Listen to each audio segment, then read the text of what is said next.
How's everybody doing? My name is Anthony Brian Logan, and today we got to talk about Amazon, and I need to come to their defense. Before I even get into it, I need to explain what's happening and why I need to defend them. Now, Amazon, as you see by the graphic right over my head here, right behind my head, actually, they have a new headquarters. It's called HQ2. It's split up into two cities. Well, three cities, really, but mainly two. It's going to be in New York. It's also going to be in Northern Virginia, which is very close to D.C., basically in the D.C. metro area. These cities have given Amazon a total of about $2 billion in tax breaks and incentives and whatnot to come to their city. Mind you, there were 238 cities vying for Amazon's business. 238 cities in the U.S. So this was something that a lot of people were competing for. A lot of cities were competing for to get these jobs, high-paying, high-skilled jobs. Some not so high-paying, some not so high-skilled, but regardless of what, it's, a big deal to get Amazon to come to your city.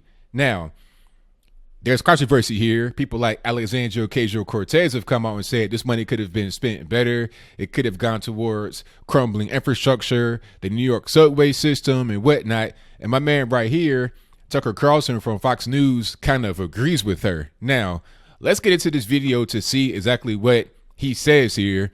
I'm not the biggest fan of Amazon, but I do have Amazon Prime. I use Amazon a lot. Although I know that they're not a perfect company, I need to defend them in business in general here in this video. So let's get straight into it and see exactly what's going on. Well, news from the tech front tonight. Amazon has announced after months of hype that it's building two new headquarter facilities, one outside New York City and the other outside Washington and Arlington, Virginia, in return for bestowing his grace on America's two richest cities. Now, let's pause right there. Just because you have rich cities does not mean that everybody that is there is rich. It's a lot of poor people in New York that don't have jobs. You got homeless people everywhere. I mean, the same thing with California. I mean, go to San Francisco. There's a lot of money there, but also a lot of homeless people with nothing. Same thing with Los Angeles. A lot of these major cities have people that are not doing very well. There's a lot of money in the city, yes, but not everybody's doing very well. So you can't really scoff at Amazon coming to a place to bring jobs there. Jeff Bezos, who is the world's richest man, will receive more than $2 billion in subsidies from you, the taxpayer. Well, new Congresswoman Now, is that subsidies or is it tax breaks? That's not necessarily the same thing. But, hey, I could be wrong. Let's keep going, though.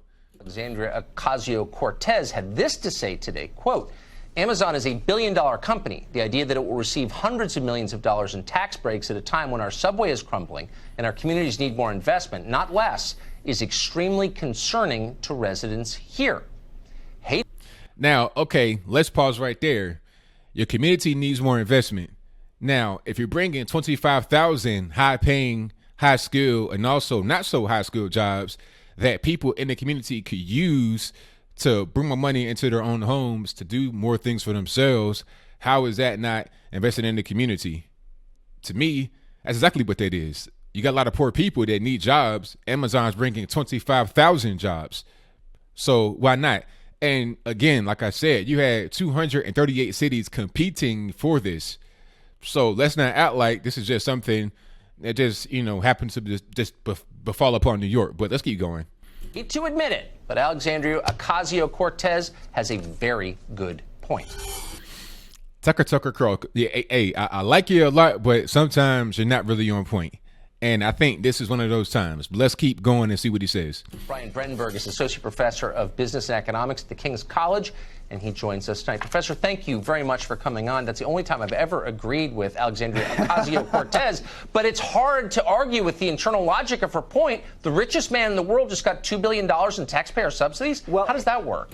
It's not about making Jeff Bezos richer necessarily. It's about the city getting the benefit of these new jobs for their people. But let's keep going.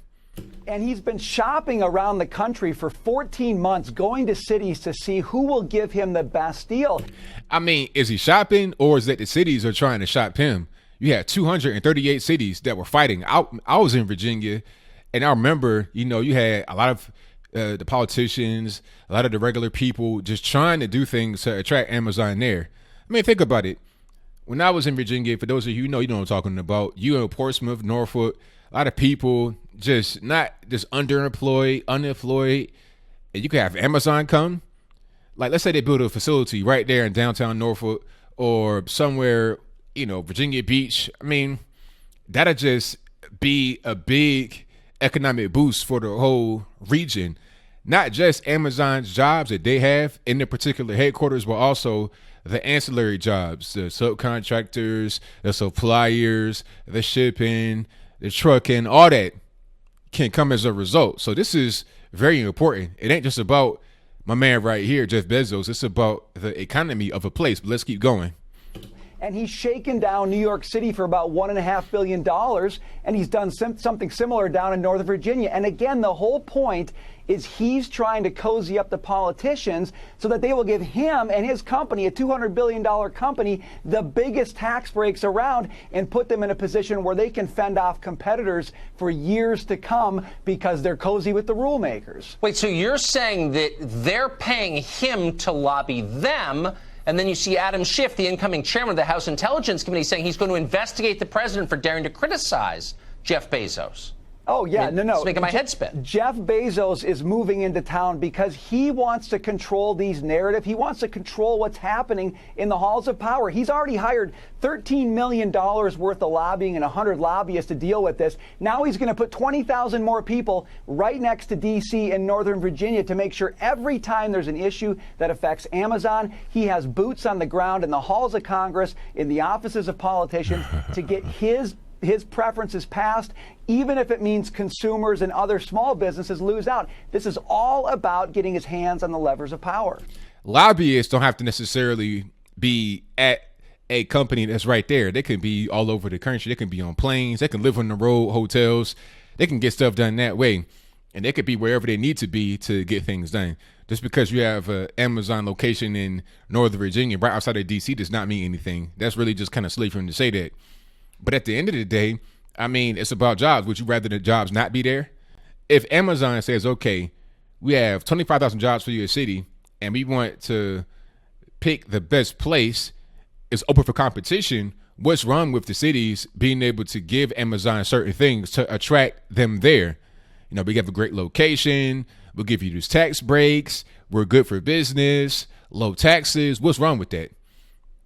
Maybe New York could have paid less in the money that they needed to get Amazon to get there if they did not have such high taxes. Because we're talking about tax subsidies and tax breaks. If their taxes weren't so high, it could have been what Northern Virginia paid, which is right around $500 million. 25,000 high-paying jobs, man, you got to ask yourself, is it worth it? If you are in an area where it's being considered, would you rather not have it and lose out, or give the tax breaks and gain it? You gain more by giving. That's how that works. But let's keep going. Can I ask you a question as an American? I should just say I'm a property owner in the District of Columbia. This makes my property values go up, I guess. So you benefit right there. Thank you for admitting it. It's good for me. But having lived here for a long time, I can tell you the last thing we need is more money in Washington. It's rich enough. It's rich enough? Tucker, do you hear yourself as rich enough? I mean, what kind of... See, this is the socialist type of thinking. You have enough money. You don't need any more. This is the kind of person, not necessarily Tucker, but this line of thinking. This is type of thinking that would have somebody say we need a minimum wage and also a maximum wage. You can't get paid more than XYZ.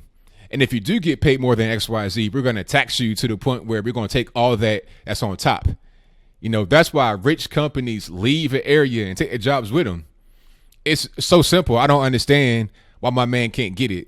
Tucker, he grew up in a nice kind of environment with money. Maybe he doesn't understand the working class kind of person. Now, I'm not trying to say Amazon is perfect. Don't get it twisted. I'm not a show for Amazon. Not at all. They have issues, like I said before, when it came to the whole minimum wage argument. However, Tucker Carlson and his man right here are just totally off base. I mean, we're talking about jobs, not mobs. Let's keep rocking. Why wouldn't Amazon, subsidized by taxpayers, spread the wealth maybe to Detroit? Or spread the wealth? What do you mean? See, this is why I'm getting triggered now. You're talking about you're making too much money, spread the wealth, and why not Detroit? I mean, Detroit can give him a deal like DC or New York can, And then also, you got to be able to get people that want to come to Detroit and that are already there. I read some of what Amazon was talking about when they made the decision to go to DC and New York and also in Nashville for the operations center. And their reasoning was very simple. It's a good deal tax wise, and also it's a great pool of talent that's already right there. You know, is there a great pool of talent in Detroit? If that's the case, why is Detroit so poor? Cleveland or Toledo or someplace that actually needs it. I don't understand. Because, Tucker, Detroit isn't anywhere near Congress. Austin, Texas isn't anywhere near Congress. Dallas, whatever the city. This is purely a play for Amazon to buy political influence. They look around the world and they see potential competitors. They like being on top and they want to keep it that way. And the way to do that is to write the rules, to write the regulation. They are buying prime real estate where all of those rules are written. Amazon has gone from a company that disrupts industries to a company that stays on top by buying political influence. That's exactly right. It's got a whole political party. I don't get it. Protecting it. It's in its pocket. Oh, okay. I think that's pretty much the end of that right there. So I don't have much more to say. I'm kind of disappointed at my man Tucker. Hopefully he gets to see this video. You can share it with him on Twitter or something like that. And hopefully he understands that what he's saying here is just not right. It's about business at the end of the day. Yes, maybe some political influence, but you don't have to be right there to get it. You can have your company be in the middle of Texas. You can be overseas and get influence. I mean, the reality is that Apple has some political influence, and most of their employees are not even in the U.S. Most of their employees are in China. Well, not technically, because Foxconn is his own company, subcontractor or whatever, but they got 1 million employees that all make iPhones and iPads. That's a different story, and I digress. But a lot of their companies over in California, but it still can fly to D.C. It ain't that far from L.A. to D.C., about 4 or 5 hours max, tops. So it ain't that far at the end of the day. You don't have to be right there is what I'm saying. It's all about jobs, not mobs. 25,000 new jobs. I think the people that are going to get hired by Amazon are not going to complain. I'm not going to complain. I know that they are not a perfect company. I said that before about the whole minimum wage thing. They're raising the price of Amazon Prime. They're doing raising prices in general.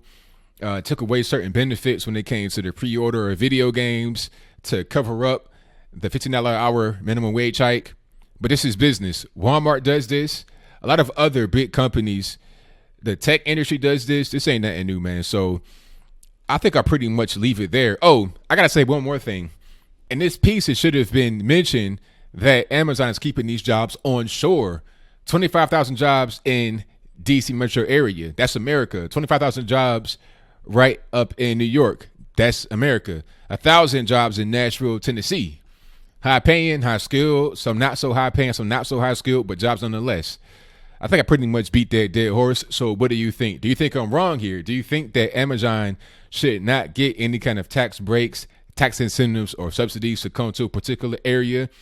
If that's your opinion, please explain to me why. And do you think that it would be better if a DC did not have the 25,000 jobs? You know, I've been at DC. I've been to DC twice this year. I got family up there. I know you got a lot of poor areas, people that need jobs, people that are getting pushed out of DC, going to PG County and stuff like that and languishing in poverty. Wouldn't they need those jobs? Just because you have a city that has money does not mean that there's nobody in a city that's broke and poor and needs money just like they do in Detroit. But am I right?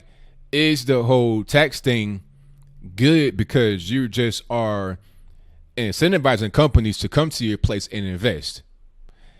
Alexandria Ocasio Cortez said that she wants New York to invest in the community. Well, what's a better way of doing that than getting jobs for the community?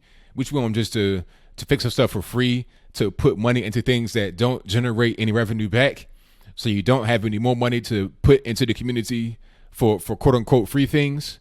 Whatever your comments are, please let me know in the comments below. And that's all I got to say for this video. If you like what you heard, please comment, rate, share, and subscribe. Peace.